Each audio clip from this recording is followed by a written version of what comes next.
Hello' everyone, মোৰ চেনেলৰ আন এটা ভিডিঅ'লৈ আপোনালোক সকলোকে স্বাগতম জনাইছোঁ। আজি মই আপোনালোকলৈ লৈ আহিছোঁ চিকেন ম'মৰ এটা ৰেচিপি। ঘৰতে সহজ পদ্ধতিত মইনো কিদৰে ম'ম' বনাওঁ তাকে আপোনালোকক দেখুৱাবলৈ লৈছোঁ। আপোনালোকে ভিডিঅ'টোৰ যোগেদি শেষলৈকে চাই থাকিব। ম'ম'জ বনাবৰ বাবে প্ৰথমে মই মাংসখিনি কুকাৰত বইল কৰি ল'ম। তাৰ বাবে এটা প্ৰেছাৰ কুকাৰত 2 গিলাচ পানী দিছোঁ আৰু তাতে মাংসখিনি দি সোৱাদ অনুযায়ী এচামুচ নিমখ দিছোঁ আৰু এতিয়া গেছৰ ফ্লেমটো অন কৰি দি 2টা চিটি মাৰালৈকে থৈ দিছোঁ। এতিয়া সেইকণ সময়তে মই ম'মৰ চাটনিখিনিও বনাই লওঁ। চাটনি বনাবৰ বাবে মই এটা চচত অকণমান পানী দিছোঁ আৰু তাতে 2টা বিলাহী এনেকৈ কাটি দি দিছোঁ। লগতে 2টা শুকান জলকীয়া দিছোঁ আৰু কেইফুটামান নহৰু দিছোঁ।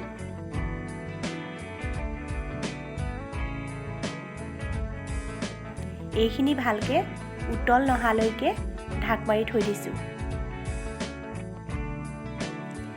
এতিয়া কেইটামান পিঁয়াজ এইদৰে মিহি মিহিকৈ কাটি লৈছোঁ আৰু আদা নহৰু অকণমানো খুন্দি লৈছোঁ। এতিয়া পিঁয়াজখিনিৰ লগত আদা নহৰুখিনি দি হাতেৰে মোহাৰি মোহাৰি সানি লৈছোঁ।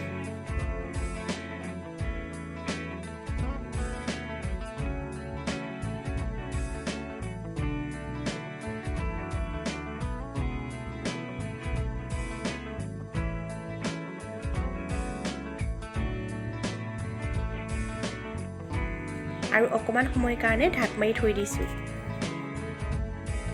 এতিয়া এটা বাটিত মই চাহ খোৱা কাপৰ জোখাৰে 3 কাপ ময়দা লৈছোঁ, 2 চামুচমান ৰিফাইন তেল লৈছোঁ আৰু সোৱাদ অনুযায়ী নিমখ লৈছোঁ।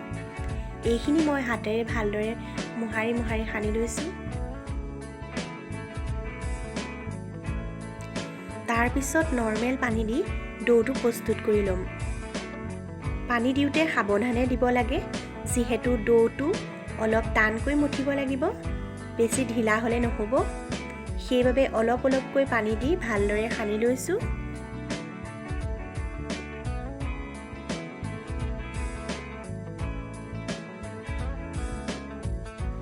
ময়দাখিনি ভালদৰে মঠি লোৱা হৈ গ'ল।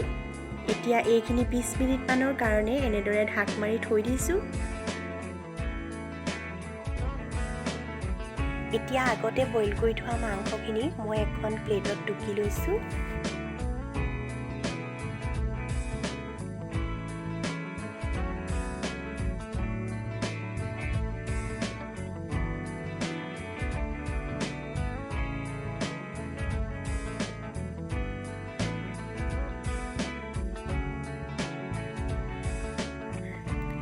মাংসখিনি টুকি লোৱাৰ পাছত যিখিনি পানী থাকি গ'ল সেইখিনি মই চুপৰ বাবে ব্যৱহাৰ কৰিম। তাত এতিয়া আগতে ৰেডি কৰি থোৱা পিঁয়াজ আৰু আদা নহৰু অলপ দি দিছোঁ। লগতে চাহৰ চামুচেৰে এচামুচ দিছোঁ জালুকৰ গুড়ি আৰু এতিয়া মই এইখিনি ভালদৰে উতলিবলৈ দিছোঁ। বইল কৰি থোৱা মাংসখিনি এইদৰে এখন চুৰিৰ সহায়ত মিহি মিহিকৈ কাটি লৈছোঁ।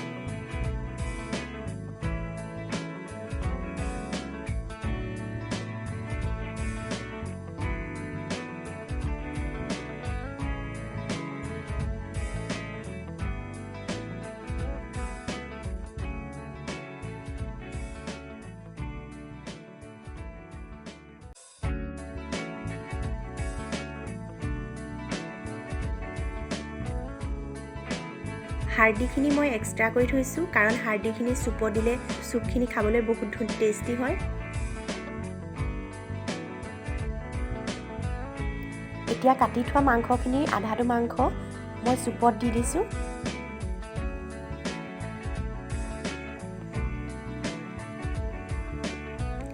এতিয়া বাকী থকা মাংসখিনি মই এই পিঁয়াজ আৰু আদা নহৰু মিশ্ৰণখিনিৰ লগত মিলাই লৈছোঁ। লগতে ইয়াত দিছোঁ এচামুচ জালুকৰ গুড়ি,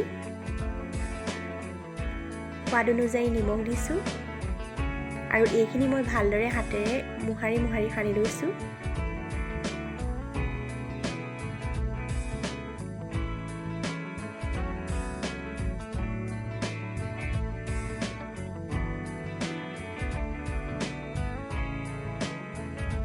এয়া আমাৰ ষ্টাফিংছখিনি ৰেডি হৈ গ'ল। ম'ম' বনাবৰ বাবে মই যিহেতু ষ্টিমাৰ ব্যৱহাৰ নকৰোঁ, সেইকাৰণে এনেকুৱা এটা চচত অলপ পানী গৰম কৰি আছোঁ। এয়া আমাৰ ম'ম'ৰ চুপখিনিও ৰেডি হৈ গৈছে। এতিয়া গেছৰ ফ্লেমটো অফ কৰি থৈছোঁ। এতিয়া সানি থোৱা ময়দাখিনিৰ পৰা মই এটা এটাকৈ লাডু লৈ সৰু সৰু লাডু কৰিছোঁ আৰু এইদৰে বেলি গৈছোঁ। বেলি থাকোঁতে এটা কথা মন কৰিব, মাছটোতকৈ ছাইডকেইটা যাতে অলপ পাতল হয়, কাৰণ ছাইডটো ডাঠ হ'লে ম'ম'ৰ শ্বেপটো দিয়াৰ পাছত ছাইডটো ভালকৈ নিসিজে।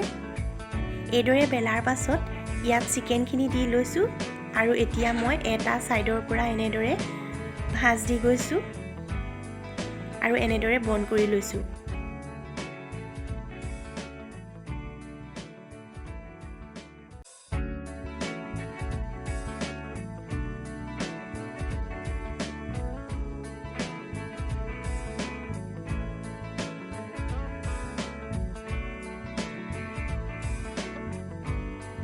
এয়া মই এটা ম'ম' শ্বেপ দিয়া হৈ গ'ল। ঠিক তেনেদৰে বাকীকেইটা ম'ম'ও মই বনাই লৈছোঁ। এতিয়া এইখিনি মই ষ্টিম কৰি ল'ম। ষ্টিম কৰিবৰ বাবে মই ম'ম' ষ্টিমাৰ ব্যৱহাৰ কৰা নাই, সেইবাবে এটা চচত পানী উতলিবলৈ দিছোঁ। এতিয়া পানীখিনি উতলি অহাৰ পাছত ইয়াত এটা ষ্টীলৰ খৰাহী লৈছোঁ আৰু ভিতৰতো অকণমান ৰিফাইন তেল সানি লৈছোঁ যাতে ম'ম'জখিনি লাগি নধৰে। এতিয়া ইয়াত ম'ম'খিনি দি দিছোঁ, ঢাকনিখন লগাই দিছোঁ। এতিয়া এইখিনি প্ৰায় 20 মিনিটমান মিডিয়াম ফ্লেমত সিজিবলৈ দিছোঁ।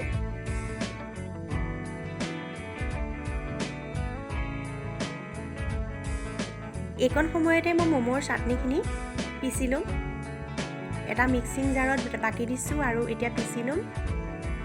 ইয়াত মই সোৱাদ অনুযায়ী এচামুচ নিমখ দিছোঁ।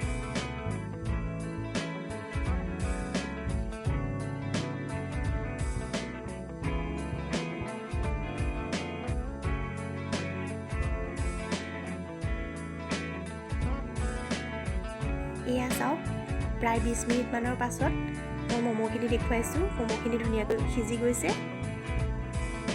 এতিয়া মই ম'ম'খিনি সাৱধানে উলিয়াই লৈছোঁ। বাকী থকা ম'ম'খিনিও মই একেটা পদ্ধতিৰে বনাই ল'লোঁ।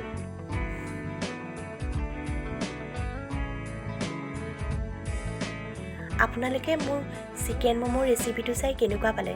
যদি ভাল পালে তেনেহ'লে ভিডিঅ'টো লাইক, কমেণ্ট আৰু শ্বেয়াৰ কৰিবলৈ নাপাহৰিব আৰু লগতে চেনেলটো ছাবস্ক্ৰাইব কৰিব।